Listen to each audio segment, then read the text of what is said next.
This is Craig Thompson with Asset Solutions. It is Sunday, May 17, 2026.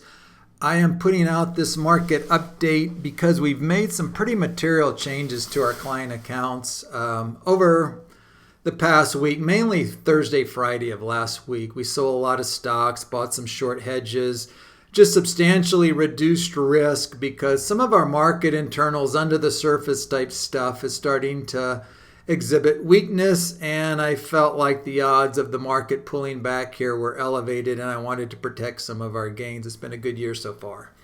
So I'm going to take you through a few charts, give you an idea as to what we're thinking, what we'll do if we're wrong, what we'll do if we're right. Very possible I'm wrong here because I'm really early, and that's typically the way I manage risk. I try to be early, knowing that I can reverse course pretty quickly, but I want to protect some of the, a lot of the gains that we've worked so hard this year to get. It's been a good year so far. So first chart I'm going to look at is the Qs, which is an ETF for the NASDAQ 100.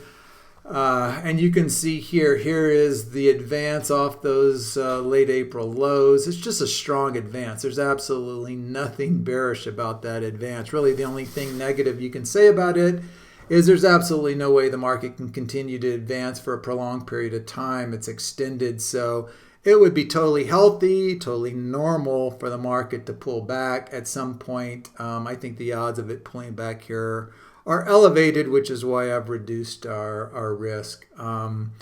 So let's just say hypothetically I am wrong, which could easily be the case. Then what will happen is you might get a short-term pullback to the first short-term moving average right here, the red line, which is the 10-day exponential moving average.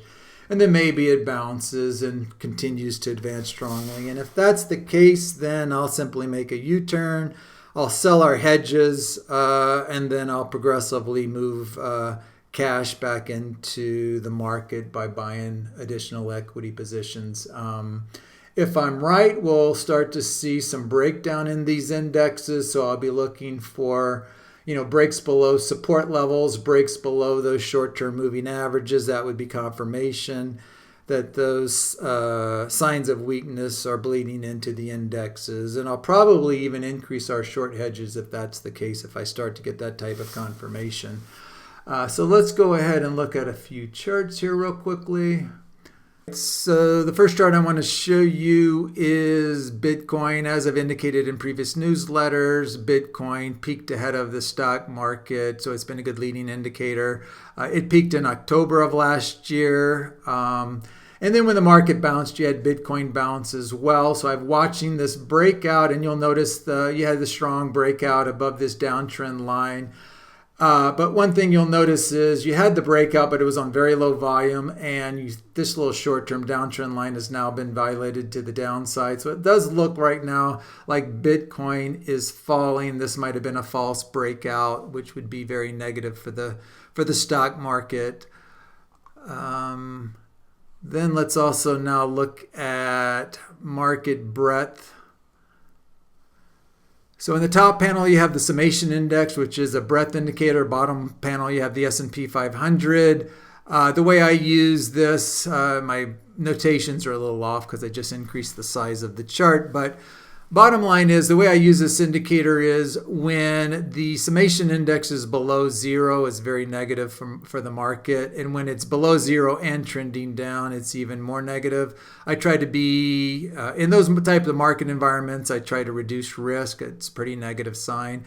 And so what you'll notice is I've notated those areas where the summation index was not only below zero, but trending down below its 10-day moving average.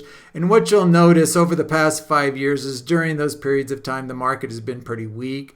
And you'll notice when we're in an uptrend, the summation index is typically above zero.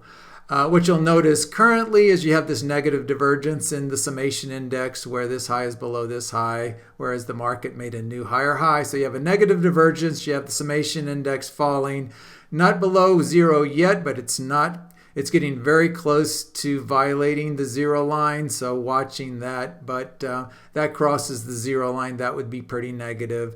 So market breadth seems to be deteriorating as illustrated by the summation index. It looks like we are or at least over the past 4 or 5 weeks, been in more of a risk-off type environment.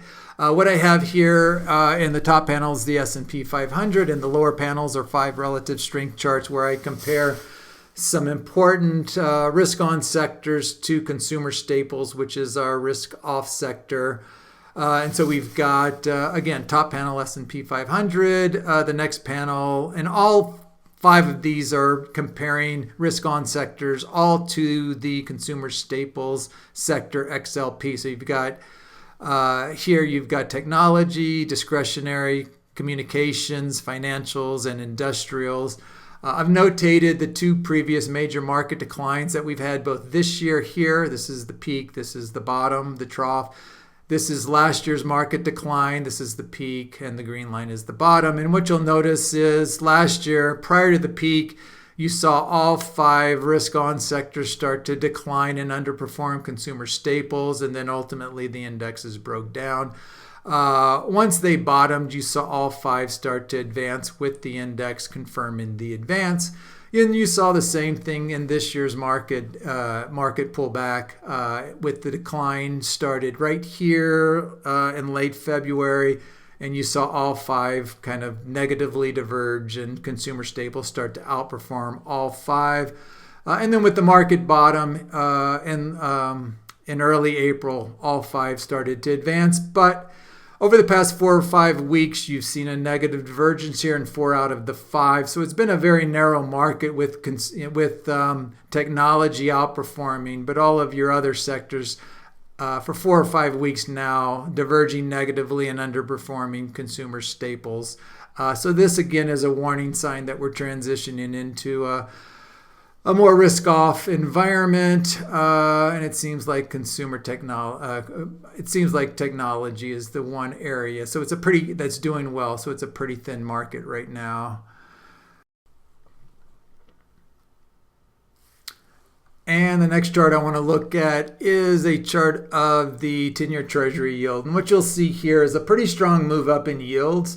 And that's negatively affecting the stock market. So if we see a continuation of that pattern where yields just kind of continue to accelerate higher, that's going to be a strong negative headwind for the market. It's already adversely affecting small cap stocks. If you look at, for example, let's look at IWM, which is a small cap ETF.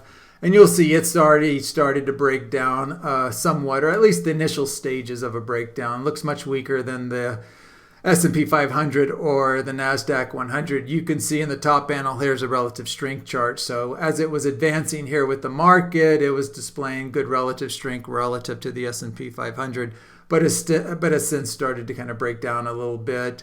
You can see that relative weakness relative to the S&P right here.